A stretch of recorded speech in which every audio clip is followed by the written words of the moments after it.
Hello, welcome to the Bag Hag Digest. Hello beautiful bag lovers, Trina here, back to you today with a video outside of the bag once again. Recently I've been getting more into makeup, and since I started YouTube I've also been watching a lot more YouTube videos. I'm afraid I've been subjected to it all. YouTube made me buy it. I went on a Lush haul and I bought a whole bunch of stuff.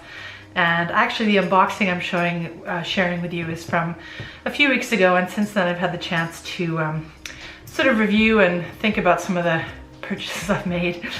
Lush is an online retailer that focuses a lot on dupes, specifically in my case the ones I was interested in were from Huda Beauty. Well, not from her line, but supposedly dupes of them.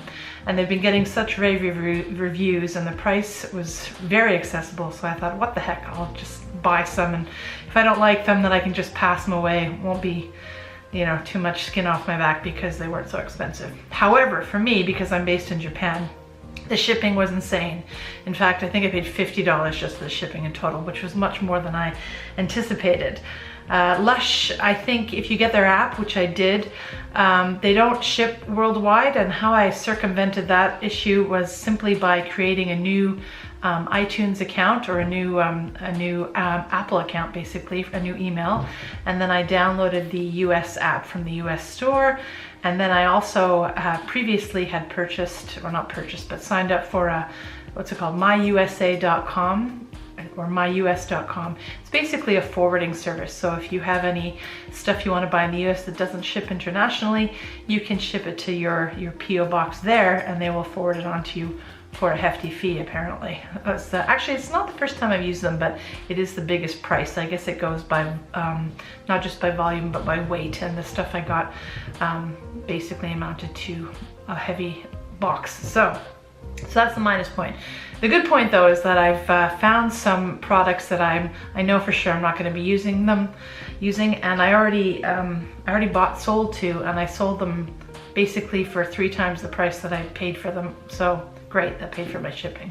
So without further ado, let's dive into what I got.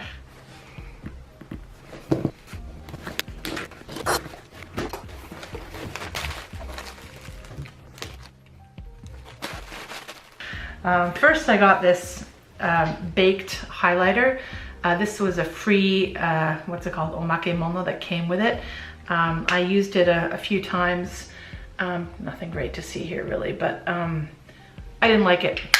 Nah, it's grainy, didn't show much, gonna be passing it on. So that was a miss. Second is these sheets to clean the pores from your nose. You wet them, put them on your nose, and peel it off, and it gets the muck out. And I've tried these a lot. I use them a lot from a Japanese company called Biore. Don't know if they are available outside Japan, but they're fantastic. This, however, sucked. It was not good. Not worth the money. Only 3 sheets in there, and I think it was a couple of dollars. It wasn't worth it. That was a miss.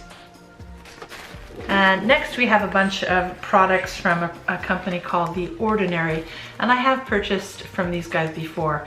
Very impressed with them. They are medical grade quality treatments for your skin, and very affordable.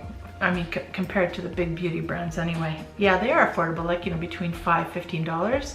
They're smaller sizes, but this stuff generally lasts a while. In most cases anyway. So I got these serums. I suffer from rosacea, and I wanted to try out some niacinamide and some, what's it called, hyaluronic acid, and I'd read up that these were good for the skin, and they're working. Noticeable difference when I put this down. It basically calms the skin, and very impressed. So I'll probably be repurchasing this at some stage. Maybe not through Lush, but somewhere where I can find cheaper shipping. I also got this, I can't pronounce it, azelaic acid suspension. It's for brightening the skin. I'm not sure, I can't testify to this working or not, whereas the niacinamide has definitely worked. Could also be affected by my diet too, so I can't say with 100% certainty, but I'm pretty sure it's been working. Just noticing my hair color. I dyed my hair this morning. It's probably looking purple and gray. It certainly does in my mirror, but I love it. Unfortunately, it's not going to last more than a week because The sunlight will make it orangey again. That's just the way these things go, but I like it for now. Okay, next what I got was this raved about product called Bronze Butter by Physicians Formula. And yeah, there's a reason that this is raved about. It's pretty good. This is my first bronzer. I normally don't wear them. I don't do all that contouring stuff, but it kind of makes a nice blush, gives a nice healthy glow to the skin. I might have some on now, I don't know. It's not too dark, which is great. Very impressed with this. Very nice smell, smells coconutty, and yeah, it smells great. And the texture is really nice too, so pleased with this. Next, I got a couple of, again, YouTube persuaded me to try it out. I don't like spending a lot of money on products that I don't know about and haven't tried. It's really hard in Japan to get testers. It's not like in other places where they hand them out liberally. It's really hard to do that here. And they tend to focus on the high-end brands in department stores here. And I don't like a lot of the Japanese makeup, although I do like a lot of it as well. But this is called Milani. It sounds Italian, but I think it's an American company. Oh, Los Angeles, California. So I'd read that this was a nice full coverage low price point concealer, and I got it because actually I don't really use foundations at all. I discovered this Korean brand called Misha a few years ago, and I also use another Korean brand called Atomi. I'll link those below. I think I know of a couple places you can get it outside Japan. I have to open up this new one. This stuff is fantastic. It's an all-in-one product. Moisturizer, sun protector, concealer, foundation, the whole works. It's the better the BB cream, the more gray the cast will form on your face when you're using it though. So I don't find this is the perfect color match, although it's not bad. So I thought, okay, why don't I mix the two? And it's great, works out wonderful.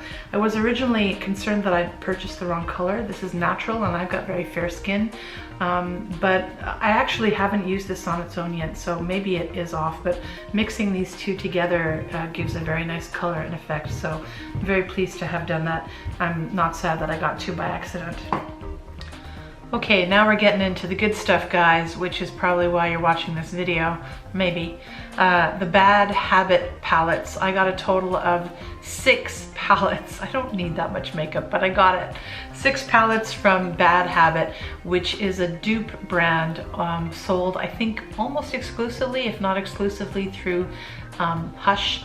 And they are, well, the reviews I saw were that they were excellent for the price and pretty much the same colors as, although a different arrangement, as the Huda Beauty palettes, which sell for $65 US a piece, which is to me crazy, although not crazy. If you pay that much money for a palette and it is amazing quality and you use it, I'd pay it if it was worth it to me. But all of these were dupes, and if I do fall in love with them and I do use them, then I might consider buying them. I don't know, but it's hard to say at first whether you're gonna like something or not. So that's why I'm hesitant to buy makeup. I guess bags are like that too. Yeah, I know. But this one is, I think, supposed to emulate the Rose Gold palette. I haven't dipped a finger into this yet. It looks really pretty, but the colors are lovely. But I'm concerned about the sparkly stuff. I think once you hit over 45, 50 years old, it's kind of looks more flattering to keep with not only neutrals, but also with matte colors. They tend to look a lot better. And the sparkly stuff, if it's cheap quality, it'll fly all over the place, and that doesn't look good. But I don't know, maybe this is good, but I think what's problematic for me with this palette is I'm just so overwhelmed with it. There's so much going on in here. I only have a few minutes to get ready in the morning. I don't want to be like going, what the heck? Sometimes it's too much choice, the paradox of choice. You can't possibly use all of this in one go. It's not very compact either, although I know some people on YouTube have like shelves of this stuff, and I fit all of my makeup into one small bag. If it doesn't fit, tough bananas, it's gotta go. So I knew that going into it, but I think I'm gonna sell this one. Now the second one is called the Athena palette, and I guess that one is based on the Desert Something Rather palette from, again, Huda Beauty. I don't have that with me anymore. I sold it for 4,000 yen. So I basically almost more than tripled the price to get rid of it. So that almost pays for the shipping. So that was worth it. Just as pretty as this, I put them both up for sale and that one sold right away. So I can't show that to you anymore. Well, actually I took some footage. Next we have, again, emulating Huda Beauty, the Obsession palettes. These are much bigger than her original ones. This one's called After Hours, and it's fabulous. I've already used it. It's a very rose gold sort of palette. And that's another reason, by the way, that I'm getting rid of the big ones, is because I think the colors are pretty much more or less already in here. And I've tried this, I've been using it. I think I'm wearing it today. Probably can't see it, but it's excellent. It's not bad at all. Now, one thing I've noticed with all of these palettes, the small ones that I have used, is that, can you hear that rain? It's nice, very soothing. What I've noticed is that they are very powdery and flaky. If you're gonna use these from Bad Habit, I'd suggest putting your foundation and all that stuff on after you do your eyes, which is not a very natural process for me, or just going with them very slowly so you don't get powder all over the place. So in that regard, yeah, I think they're a little bit less than the quality they should be, but they're very pigmented though, so I'm very happy with that. And they're beautiful, beautiful colors. So this one was a winner, the After Hours palette. And the second one I got, which I already sold, I still have it in my hands, but it just sold this afternoon. Love Medukari for that app. Like, I can just buy and sell things so easily there. Is this beautiful palette. I think this one is supposed to emulate, I don't know what the name is. If you go to Huda Beauty, they have 5 of these. I'm sure you can figure it out, but that's pretty good. This one is actually excellent. I love it. I haven't used it yet though, because I realized that I already kind of have these colors in another makeup selection. I think it's the V's-Art palette, which is very expensive, but the best makeup I've ever found in my life. And that'll last me years. A lot of these beauty companies say that, oh, they only last 6 months, they expire. I don't believe that's true. I think it's more important to keep your brushes clean. And if you're worried about bacteria and stuff getting into these types of things, put a little rubbing alcohol in it and that will kill the bacteria. I think it's a marketing scam. I think these can last as long as you want them to. Anyway, I digress. This is beautiful, warm tones, mostly, actually they're all matte except for that beautiful gold in the center. So this would probably end up being a favorite if it weren't for the fact that I already had something similar. Okay, next is this crazy palette, and this was totally worth it because I know it's colors that I'm not going to use every day, but when I want to spice things up a bit, I do have access to this kind of makeup. So this is the Electric palette. It's called the Aftershock palette in this particular line by Bad Habit, and crazy colors in there. And I've used a few of them already and fabulous, especially under the eye, just pop color on top. Really enjoying this. And finally, I have the best one yet, which is the After Hours palette, which is supposed to emulate the Smoky palette from Huda Beauty. Look at that. I mean, very neutral. It looks like a cool tone smoky eye type of thing, but this color here, this orangey yellowy tone, is beautiful. I've used it in combination with other makeup that I have too, so fantastic. I'm so excited to get back into makeup again. I downsized like about 7 years ago, and I just basically, through watching YouTube, I'm getting really back into it, and I'm enjoying it, and that's what makeup is for, right? Now these to me are they're pretty good packaging, sort of like a rubberized cardboard, but a very heavy magnet. I think this is pretty sturdy, so I'm not worried about it getting messy. Well, not too messy anyway, but yeah. So that was my hush haul, guys. Thanks for watching. Have a lovely day, afternoon, or evening. Bag Hag signing out.